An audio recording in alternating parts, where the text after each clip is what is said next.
It's coming this way. It is definitely coming this way. This is not science fiction. This is science fact. It clearly had a shape to it, and a big shape. There's nothing to hide. There's nothing to hide at all. Nothing to hide at all. Went up and shot back up out over the trees, just like he was there and was gone.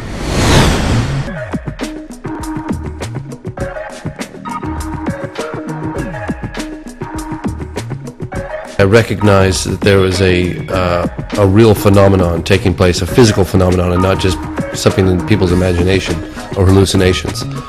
But there's a lot of crazy associated with the UFO subject, so I wanted to focus on one of the first statements I generally make is that 95% of all UFOs, sightings, radar cases, can and have been explained away in down-to-earth conventional terms. Now, having said that, that remaining 3 to 5% is what we focused on with Out of the Blue. Late breaking. You're watching News 15 at 10. Do these lights belong to visitors from outer space? Hundreds of people across the valley think it's a distinct possibility. Good evening, I'm Mark Bailey. And I'm Robin Sewell. Thanks for joining us. We start tonight with those strange dots of light that were the talk of the town. Well, you have, it's a fairly famous case, 1997, where lots of Arizonans were out under the night sky at about 8:20 p.m. to get a glimpse of the Hale-Bopp comet. This is we're talking March 13th, 1997. So it was witnessed by a lot of people. It passed right in front of us, just about right above eye's length. Very large craft flies over the state. It ends up making international news. Fife Symington, the governor at the time, had an opportunity at that point to really break a very huge story and make a big difference in the UFO community or the reality to this phenomenon. And instead, he calls for an unscheduled press conference and has his chief of staff dressed in an alien costume and makes a joke out of the whole thing. And so that always bothered me right off the bat. But being a politician, I've always associated him with someone who's unapproachable. And I was reading an article about a year and a half ago in a local newspaper about Fife being a pastry chef, that he's no longer a politician.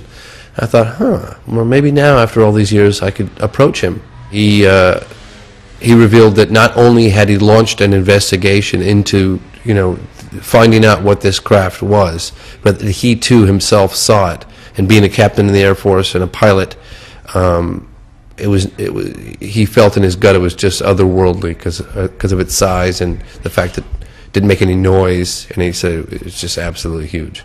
I actually played a tape for him of one of his former constituents as well as a witness to the event, because I figured who better to put forward a question about why he did what he did than the person that suffered most from it, which was one of his constituents and a witness. And I played the tape recorder, and that sort of loosened him up, triggered some sort of response, openness, and so he divulged what he divulged to me. I never felt that the overall situation was a matter of ridicule. We certainly took advantage of it. Now, this just goes to show that you guys are entirely too serious. Did he tell me that he got a phone call from someone in the Pentagon telling him to shut the story down? No, he didn't. Did that happen? Who knows? Who knows? Yeah.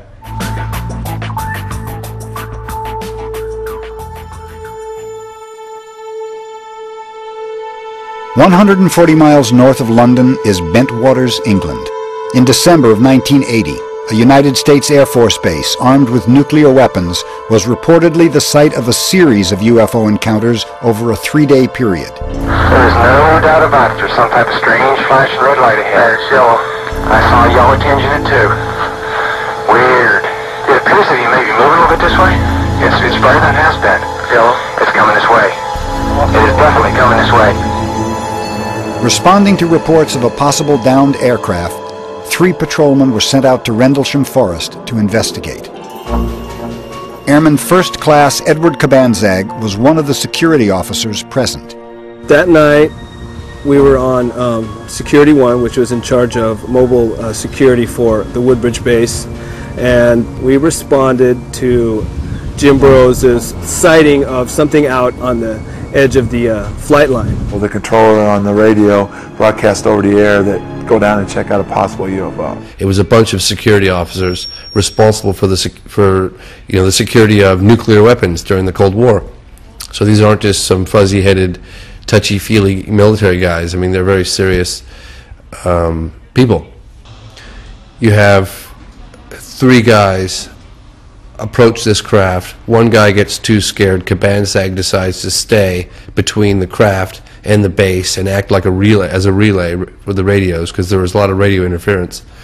And then the 2 guys go out to the craft, and the whole perception of time was slightly altered, and it was a very ethereal, sort of surreal experience for both of them. At that point in time, 3 of us had direct observation of the craft. The closer we would get to it, we would lose communication, with Central Security Control. It was shaped kind of like almost like a pyramid kind of shaped, just completely silent. It was warm to the touch, he said.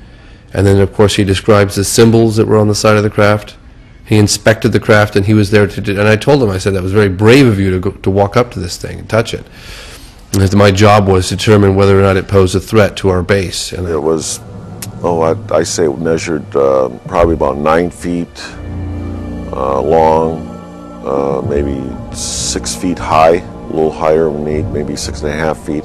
This was a up-close and personal encounter with a landed UFO, and with symbols on the craft, and I interviewed all the eyewitnesses, but listening to him do an on-the-ground investigation for 45 minutes with his logbook, which he still has to this day, the symbols on the craft, and describing how the craft lifted back off, maneuvered through the trees, and shot off at a high rate of speed, and cooperated from the deputy base commander, who's a colonel, and the 2 other men that were with him that night.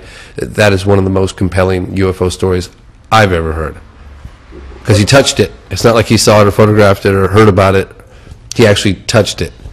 On March 16th, 1967, Lieutenant Colonel Salas was on duty when he was contacted by his topside guard, stating that there was an unidentified object above the missile site. Back control, we advise initiating area. Salas ordered the guard to observe and report back on any further development. Then he called back within a few minutes and was very frightened. I could tell by his voice he was extremely agitated. He said there was an object hovering outside the front gate, a reddish-orange, oval-shaped object. Well, there seems to be a pattern of interest in our military capabilities, nuclear capabilities. There have been a number of cases that we put forward and out of the blue where, like Malmstrom Air Force Base, where a UFO is spotted at the same time. Their Minuteman missiles go into a no-go situation to shut them down categorically, one after the other. Our missiles went into no-go condition, one after the other. Well, we lost nearly 20 missiles that morning. So whatever is going on, it appears to have an interest. They appear to have an interest in our nuclear capabilities. And I always use the analogy, perhaps it's like someone taking the matches out of the hands of a baby or something. But that seems to be a pattern that's happened. T-minus 15 seconds and counting. 9, 8, 7, 6, 5, 4, 3, 2. All right, there it goes. In 1965, Gordon Cooper was the last American astronaut to go up into space alone. What they think on it. Now the action that I have taken is to turn off my 05G switch gears and my... He orbited the planet 22 times. When I interviewed Gordon Cooper, I actually took my father with me, Charles Fox, who's a mainstream journalist. He's written for every publication on the... And he was always very reluctant. And one of the things he said to me was that I got involved with my son's interest in UFOs with a very distinct sense of paternal obligation. In other words, initially he was thinking, oh God, I can't believe James is getting involved with this. And one of the turning points for him as a mainstream journalist and knowing Gordon Cooper as an American icon and a hero was sitting down in that interview and listening to him talk about, what his experience with UFOs. He was supervising the filming of a precision landing facility for F-86 fighter jets.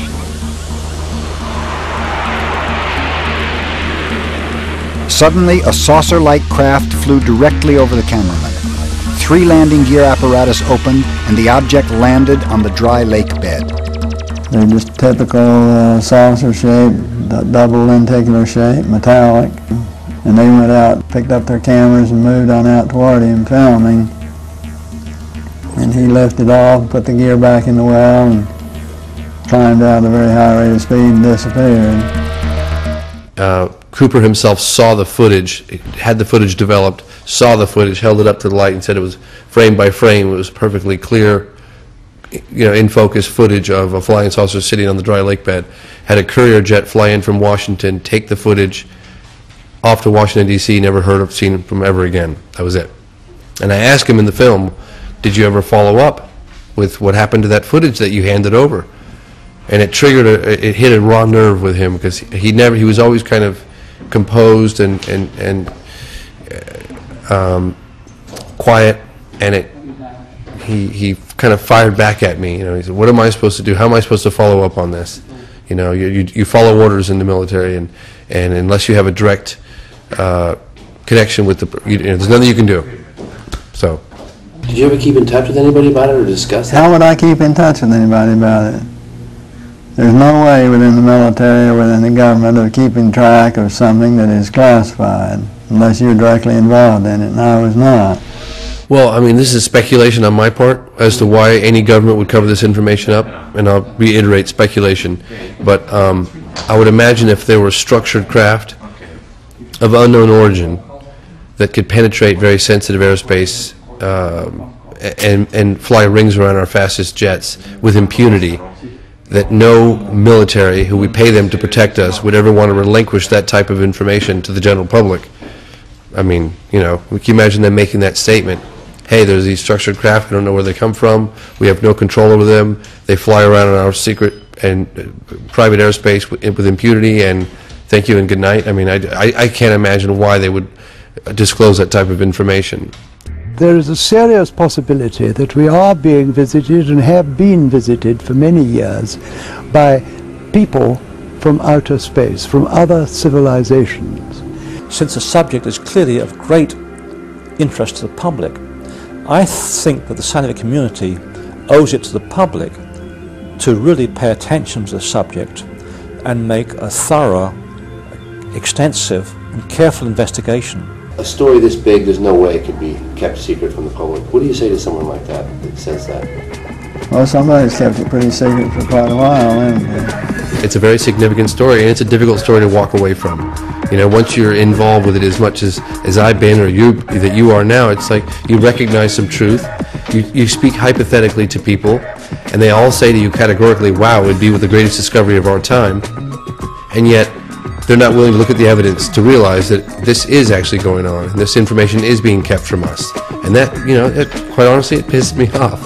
And that's what's been a driving force behind me, is that I don't think it's fair that information is kept for a select few and not shared with the world. The discovery that we are being visited by extraterrestrials would be one of the greatest in human history.